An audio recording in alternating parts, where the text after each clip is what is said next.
Hey everyone, it's Dominic, the Primetime Treasure Hunter. It's great to be back with all of you for another video. You know, one of the things I love to do on this channel at the beginning of every month is I like to look back and reflect on the top 10 most expensive and most profitable items that sold in my eBay store. Because one, I like to personally just look back and reflect, and I take some pride over those items that were the most profitable ones over the past month. I like to share that information with you because if you see that information when you are out there sourcing, then you could make money as well. It might drive you into a new niche area. So I'm all about trying to support other sellers, especially people who are new into reselling. And a video like this, if you stumble upon this when you're thinking about jumping into reselling, and when I say like this, I mean the video that is the one where I go over the top 10 most expensive, most profitable items. If you see that, that may entice you to get into reselling, which I obviously think is a great thing to do because it could bring you in a lot of side money. And if you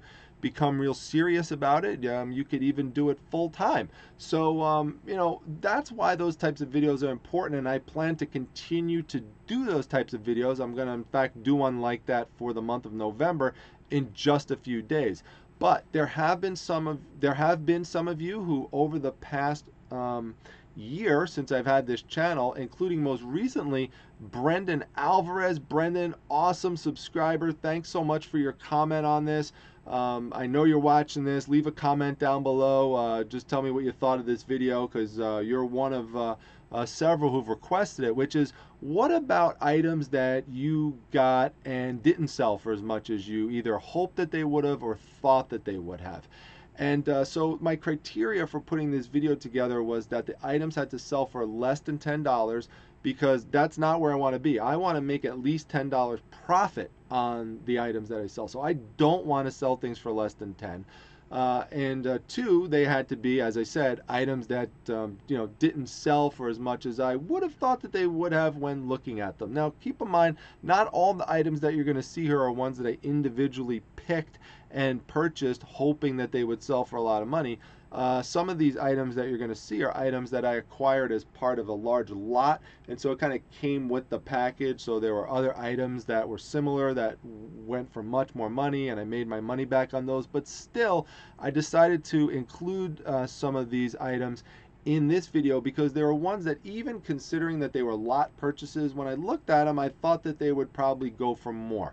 So let's jump into the items, and you know, we'll just as one disclaimer, just so you know, I don't sell anything in my store for less than $7.50.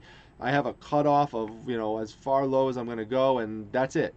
So if it's something that's not going to go for $7.50 or more, then I'm going to have to find some other creative way to sell it, package it with a similar type of item, or come up with something.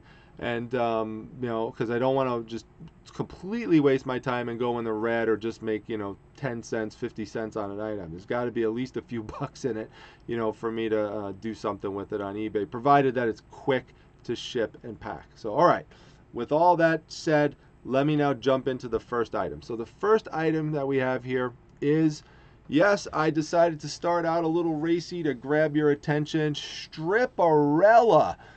Now, most of you, I would venture to say, have probably not heard of Stripperella. Stripperella was a cartoon character geared for adults. Obviously, this is not something that you're going to see come on Boomerang in between Tom and Jerry and the Smurfs. This is something that was shown at night on Spike TV, so a TV channel that is oriented towards men. And Stripperella does have some superpowers. She has super strength and leaping ability and all sorts of stuff. And so, you know, it was an interesting idea. The idea actually came through Stan Lee. Stan Lee, who mostly everybody knows by now. He recently passed away. Famous person in the comic book industry. Did just so much to create very, very famous comic book characters. So this was another one that he created, but was not as famous as Spider-Man, and was a character that actually never went into a comic book. It was a character he created that was comic-y or cartoony, but again, for this cartoon show. Now, an interesting thing about this series is that it only lasted for a year, and the reason why is because basically Stan Lee wound up getting sued by a woman whose nickname in real life was Stripperella, and she was an exotic dancer, and she claimed in legal proceedings that she basically gave Stan Lee the idea for this character by whispering in his ear during a lap dance. Now, that's kind of funny if you know Stan Lee, and let's get a picture of good old Stan up. God rest his soul. Here's good old Stan. Stan loved his ladies, as you can see here, and so it's not beyond the pale of imagination that Stan Lee, really was getting a lap dance from the real Stripperella, and the controversy that wound up ensuing from that, and it's not, it wasn't great press, and that wound up being, one of the main factors that caused the demise of the show. I mean, there were some creative differences and things like that that played into it as well. But that pretty much put the kibosh on it, and it was gonzo after one season. And so, I guess because the character didn't get off the ground too well, that's why this, didn't sell for much. Only went for $7.99. I mean, I'm surprised. I started this in the teens. I might have started around 1999, for example. I don't remember. I mean, I had this thing up for months. Now, the reason why I kept it up is, as a guy, I know that there is some guy that's going to come along and see this, and he's going to buy it. Now, it just wound up taking a lot longer than I thought it would. And again, the reason I would guess is for what I just said. But some of you may have another idea on it. I'm not sure. I just thought this would be something that, a guy would like to pin up in his garage or in, man cave or something like that. But ultimately did sell. In fact, just recently, just the other day. But again, not for as much as I would have hoped. So that's Stripperella, and now you know about a new character you never heard of before. You learned something new from coming to the Primetime Treasure Hunter YouTube channel. The things you learn here, right? Now let's go into something a little more mainstream, and this one I thought of you, Esme. I know you're watching this. If you stuck with me through the Stripperella character, this is your favorite show, or one of your favorite shows, Star Trek, and this is another poster. Now, I'm going to show other things besides posters, but I picked this poster up and that poster up along with a whole bunch of other posters. So these actually all came out of a big poster lot. Now, some of the posters I sold in that lot sold for a lot of money, so this isn't an issue of me losing money on the items. It's just an issue of these things not selling for as much as I thought they would have. Now, Star Trek, that's completely different from Stripperella. Star Trek is popular. Everyone knows Star Trek. This is not an issue where there's a name recognition problem. I think that the problem with this item and why this one only sold for $7.99 is most likely it has to do with just the structure of the poster in terms of just the art that's on it. Not that the art's bad, but it's kind of bland if you look at it. Now, it's from the 1980s, which is something that should give it some appeal, and why I thought that would push it over the $10 mark, but I guess not, because now it does have the Enterprise in it, it does have Captain Kirk on it, and it does have some characters down below who are famous and integral to the series. There's no damage to the poster or anything like that. So I just think that it's just not something that you look at and you get like wowed over. Now, Esme, I'm curious. Esme's our resident Star Trek fan on the channel. Now, Esme, just so you know, I don't have anything against Star Trek, but some of you know, like Laura Cohn, if Laura's watching this, that I am a huge Doctor Who fan. Huge. Now, classic series, not the current series. I really don't like the current series that much, but the classic series I am a fanatic about, especially anything with Tom Baker, and I love Tom Baker. So And many of you know I'm really into science fiction. So, you know, just a little weird to me that it didn't sell. But I guess that's the explanation for that one. Is just the, you know, the style of the poster just wasn't too flashy. Kind of maybe a little boring is kind of what I'm saying. That might have been what contributed to it. Okay, let's go into the next one. Many of you know that I do a lot on selling Funko Pops, and I have done extremely well on Funko Pops. And this one, though, not so much. Only sold for $8.25, and you know, you look at it and it's a little, you know, initially you'd maybe be a little surprised at it because it's Funko Pop, and it's combined with Star Wars, and Star Wars is obviously very popular, and it's not just any Star Wars character like some boring character. It's a stormtrooper, a specific type of stormtrooper. So you would think, all right, well, that would be popular and that would sell for more than $10. Why didn't it? Well, very simple answer to this one. It really boils down to supply and demand. And the problem is, while lots of Funko items, especially limited edition ones, can sell for tons of money, we're talking, you know, hundreds and hundreds of dollars, some of them, you know, just won't even move. And that's why you got to be careful when you're buying Funko Pops. You got to make sure there's ones in there that are going to sell for good money, so you could,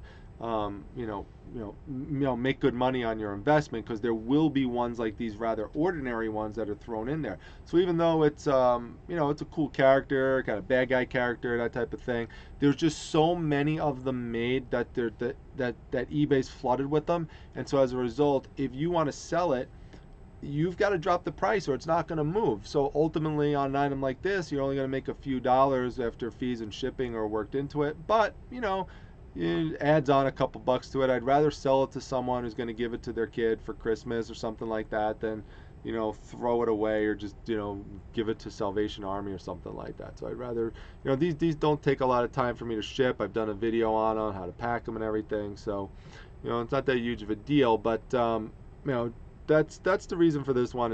I think it's a supply and demand issue. And that's the same thing here. This one I did pick up. This was also part of a lot, but I did purposely grab it to throw it into the lot of books because I thought that it would sell for more than it did. There's just a lot of them out there. That's the problem. Even though it's from 1989, there's still a lot of these floating around. Often what I'll do is I'll check comps, obviously, and we've talked about that before.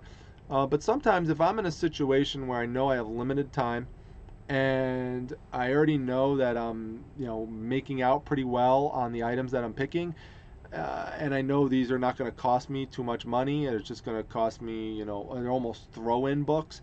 I'll just pick them up and I'll just say, all right, it's Batman, it's 1989 role-playing book. I'll pick it up and I'll just, and I'll take it as part of the lot. And it did sell, so it's not like it's a complete waste, but again, just $8.25. It's not really where I want to be on it. I'd like this to be more of like a $14.99 book, but it's just, you're not going to get that out of it because there's just too many of them around. So supply and demand principles, very important, and that could drive your prices low on eBay items. Now this item I really, really want your feedback on, and the reason I'm looking up in that direction is I still have about 4 more of these. These are tablecloths for birthday parties, and you can see there they're Care Bears. Now I have another one of these up right now. I've sold 2 of these in the last 60 days. They just don't sell for much. They sell for $8.50. Now I picked a lot of these up. In fact, I probably have it on video. It's the one where I went to the flea market in the beginning of the summertime. That's where I picked these up. And there was Spider-Man in there. There was Ziggy in there. Interestingly enough, the Spider-Man one has not sold yet. The Ziggy one has sold. And several of these have sold. I think I've sold about 3 of these now. But they tend to sit for a while. And one of the things I'm wondering is, do you think that the reason why they're not moving is because I'm just selling one of them? In other words, if you're a mom and you're planning a birthday party for your kid, now this seems to me to be a big tablecloth. I mean, 54 by 96. But if you were going to buy something like this, would you want to buy 2 of them, 3 of them, 4 of them? Because if so, if that's your feedback, what I'm just going to do is I'm going to make these multiple item listings so people could buy 2, 3, or 4 of them, because they're so light. They go off first class even if I put 4 of them in the package. I mean, they're super, super light. They're paper thin. So very, very curious to get your feedback about that. And that may be why it's tough to sell one of them at a time. Maybe people want more of them. So you can see here different reasons for why things might have some difficulty moving. So that's 5 of them. Let's go into this one here. Now, interestingly enough, this item here, you see this is another comic poster. I actually just sold it recently in my Facebook group during a sellers supporting sellers contest. Someone told me they were looking for something Superman. It was Harley D. Harley, if you're watching this, what's up? Thanks for coming by and checking out the video. But Harley was looking for an obscure Superman item. And I said, well, you know, this is an obscure poster. It has Superman in it. And so Harley wound up purchasing it. And it was the best offer, by the way. It didn't go for $8.50. It was like $7.99 or something like that. So, you know, or could even have been $7.50, but it was something like $7.50, $7.99. It wasn't $8.50. I look at it, and you know, I have a lot of these actually. I probably have like 4 or 5 more of them, or maybe even more than that. So I have another one actually up in my store. So if you're interested in it and you see it, as you can see here, my price is low on it. They're not going to sell for more than that. It's not even that there's competition for them. There's no competition for this item. At least the last time I looked, there wasn't. It's just people just don't seem that interested in it. I've got the right words in there. I've got the right characters in there. I think it's likely because it's black and white. That's my guess, because you know, you've got some popular keywords in there. You've got Justice Society, and you've got you know, Superman and Wonder Woman. You've got some real popular characters in there. So I'm guessing that's the reason, is that the base of it is black and white as opposed to color. I don't know, maybe some of you have some other ideas on it, but kind of a little head scratching to me why it's not moving faster and why it doesn't sell for more. But it is what it is. So, you know, one recently sold, and I've sold some other ones of them, so they'll move. It's just they're slow movers. Okay, now of all the ones I'm going to show you, this one I have been so stubborn with, and I have just had a battle with just having to continuously repost this. I have probably relisted this, no joke, probably 6, 7 times until it's sold. And I tried so many different things and so many different titles and so many different pictures. Sometimes I just featured the graphic here. And if you can't read it, let me zoom in on here. In fact, there it is. In fact, I'll make it a little bigger here if you can't see it. It says, it's a humor shirt. If you choke a Smurf, what color does it turn?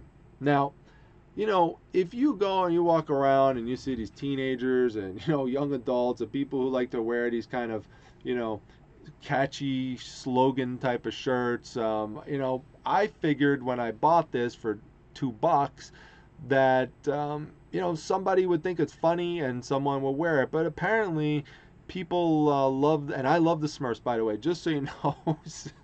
Says, I don't think I've said it, but 6 o'clock, I might have said this once before in another video, but 6 o'clock in Primetime Treasure headquarters, I usually have the Smurfs on and Boomerang in the background. I just find it relaxing. I like the song and everything. So yeah, big old Primetime Treasure Hunter is listening to Smurfs early in the morning, most mornings, on the weekdays at least. So I like the show. I grew up with the show. I love it. And but I just thought it was a funny shirt, a bit antisocial to be sure. But I couldn't figure out why no one was buying it. I mean, I guess, you know, you would say, well, why would people want to choke a Smurf? That sounds mean, blah, blah, blah. So yeah, I know there's going to be people out there like that, but I figured there would be some more people out there on the opposite end. So I tried lots of different things. I figured, well, maybe people are browsing through and they can't see that the slogan on the shirt, so maybe they're not looking to investigate it. Then again, I have it pretty blatant in the title, so you would think they'd want to investigate it. So what ultimately I did to make it sell was I renamed some things in the title, and I made sure I added these keywords: humor, joke, and novelty. And that's ultimately, I think, what moved it. I mean, I don't know for sure. Someone could have just not even typed that in and found it you know, otherwise and purchased it, but I doubt it because, you know, like I said, it was up for like 6 months and I didn't have those other words in it and it wasn't selling. So I don't know. Maybe you have another idea in terms of why it didn't sell, but you know, that's my thoughts on that one. So moving over to the next one, another one. Now this one I'm kind of miffed about, and this one's for all you Walking Dead fans out there. Very popular TV show, Walking Dead, the zombie show. This is another poster. It's for number 75. Now it's interesting. When I first picked this item up, okay, and this is a lesson about, you know, looking up items that have watchers on them. And I don't believe watchers are totally useless, but you know, sometimes it can be misleading. So when I first purchased this, there was somebody else who had this for sale, and I remember the person had this for sale for $74.99, the same one, and had at least 2 watchers on it, maybe more. So that made me say, you know what? I'll throw it in with the bundle. And this came with the bundle with the Stripperella and you know, and some of the other ones I showed earlier, like the Justice Society, all the comic ones. And so I figured, all right, I'll pick it up, I'll throw it in the lot, and we'll see what happens with it. And I started really high.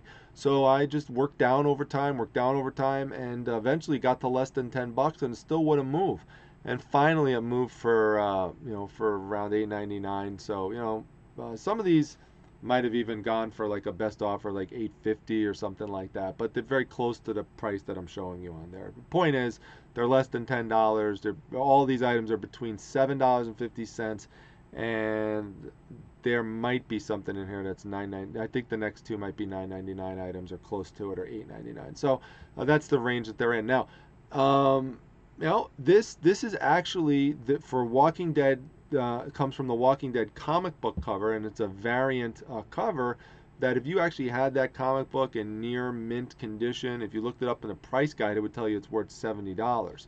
So now that's not always what things go for, but again, what the point is what it's telling you is that you know, it is a cover that has some desirability to it. So you would think that the actual poster with that on it would sell for more, but my guess on the reason why it didn't sell for more is because there's nothing real significant that happened in this particular issue.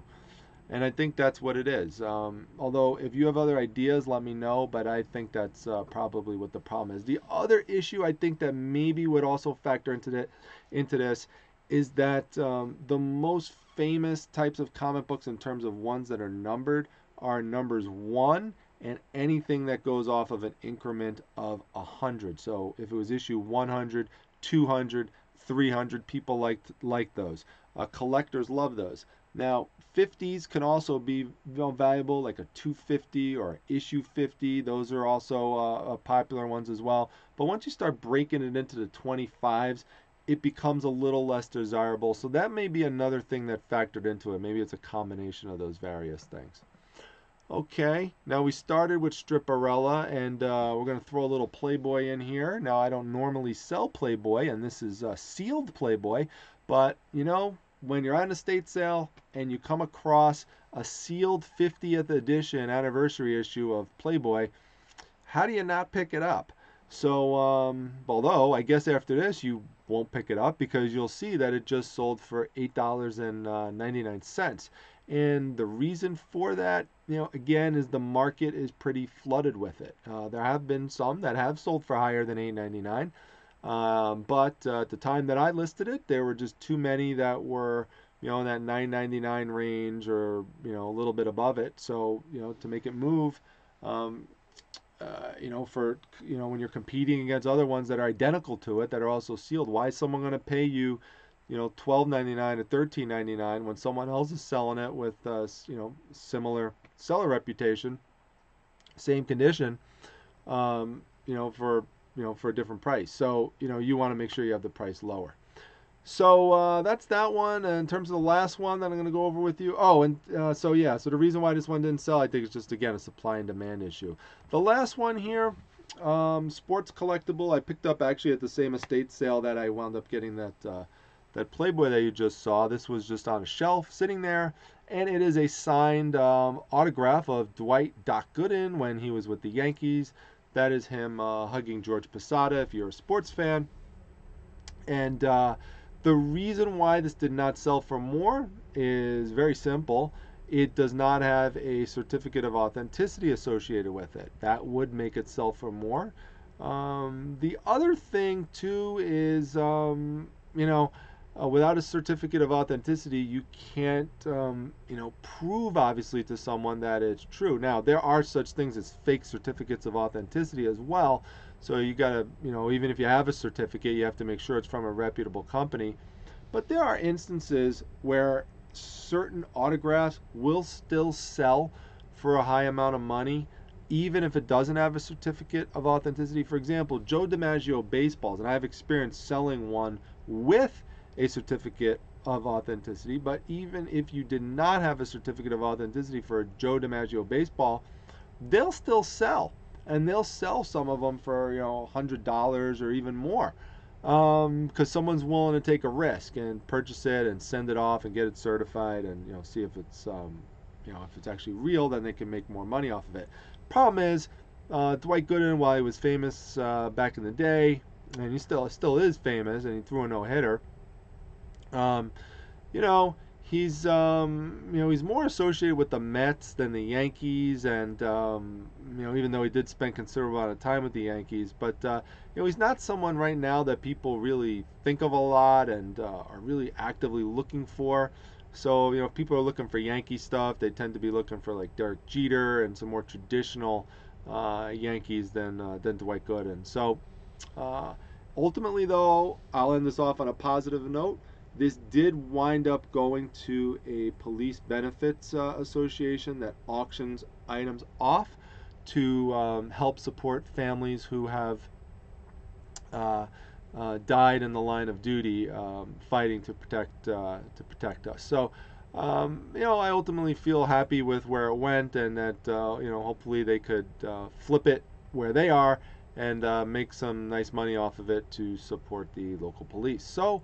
That's ultimately what happened with that item, and overall, I hope that you found these items that I went over with you helpful, and my explanations hopefully insightful. Maybe it prevents you from purchasing certain items, or steers you away towards certain items, or makes you think about ways that maybe you would list them differently, or things that you would do differently. So really, I really need your feedback on this video.